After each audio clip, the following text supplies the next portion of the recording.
Grazie al sottosegretario Nicola Molteni. Ora chiuderà questa parte inaugurale il nostro segretario generale Roberto Montella. Grazie Presidente. Chi mi ha preceduto ha detto le cose già più sagge e ha toccato i contenuti più importanti, quindi io mi limito a fare qualche doveroso ringraziamento e a qualche considerazione. Prima di tutto voglio ringraziare i Presidenti della Camera e del Senato per l'ospitalità e per l'iniziativa. L'Italia ha avuto un ruolo importante nell'OSCE, ha espresso un Presidente, un Vicepresidente, ha espresso numerosi membri del Bureau, quindi l'Italia ha un ruolo importante nell'OSCE e ha espresso il Segretario Generale per qualche anno. Quindi desidero ringraziare il Parlamento italiano e ovviamente auspicare che magari in futuro si potrà anche tenere qui in Italia una sessione annuale dell'Assemblea parlamentare. Nel 2010 abbiamo tenuto un'importante sessione autunnale a Palermo, però credo che nei prossimi anni, magari nella successiva legislatura, un momento di incontro anche in Italia per la sessione annuale sarebbe importante. Desidero ringraziare il Presidente Zoffili per aver preso questa iniziativa, per il modo in cui la delegazione italiana si muove, diciamo. Io che vivo all'estero e che seguo il dibattito politico italiano dall'estero, devo dire che quando vedo i nostri parlamentari invece operare all'estero in modo importante nei monitoraggi elettorali oppure nei contributi che facciamo nelle sessioni, si vede che il sistema paese e l'Italia lavora in modo, gli americani direbbero across the aisle o in maniera bipartisan, e questo come italiano che vive all'estero mi fa molto piacere. Un grazie anche ai sottosegretari, ma anche al vice premier Salvini per averci onorato con la sua presenza, anche perché poi è una materia che lui conosce abbastanza bene, avendo servito come ministro degli interni in un precedente governo.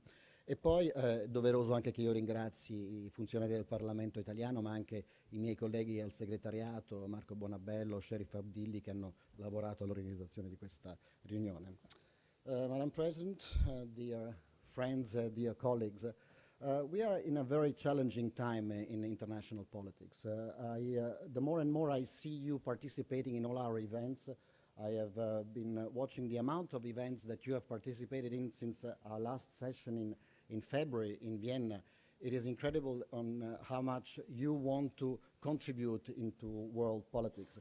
And this makes me think that it is important to have parliamentarians engaged in world politics, because the challenges we have, including the ones that we are debating here today, the fight against terrorism, the fight against corruption, and the fight against organized crime, these are transnational threats.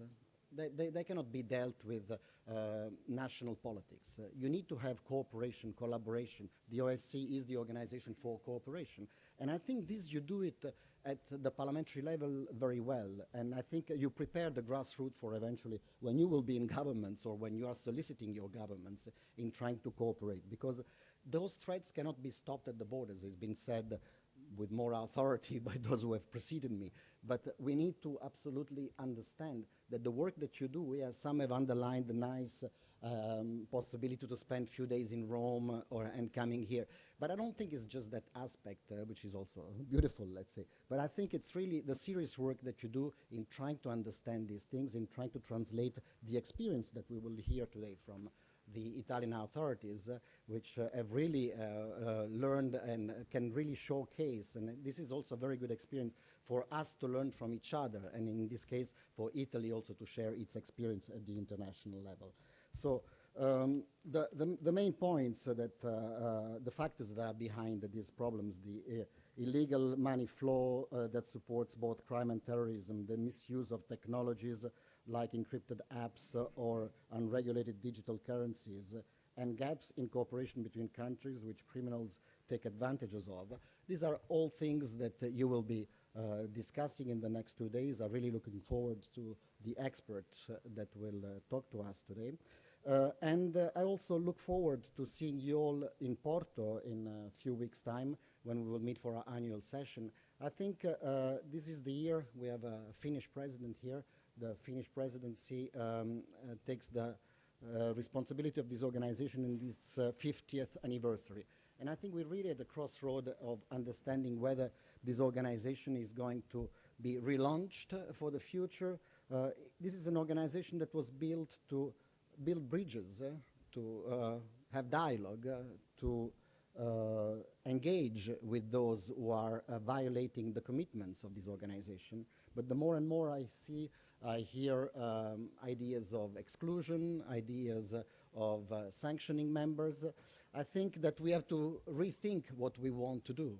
If we want to make sure that this organization serves its purpose, which is exactly that of creating the possibility to have those who are at loggerheads, those who are on the opposite side of the aisle, to kind of find a common ground and find a moment where they can talk and solve their disputes in a diplomatic way.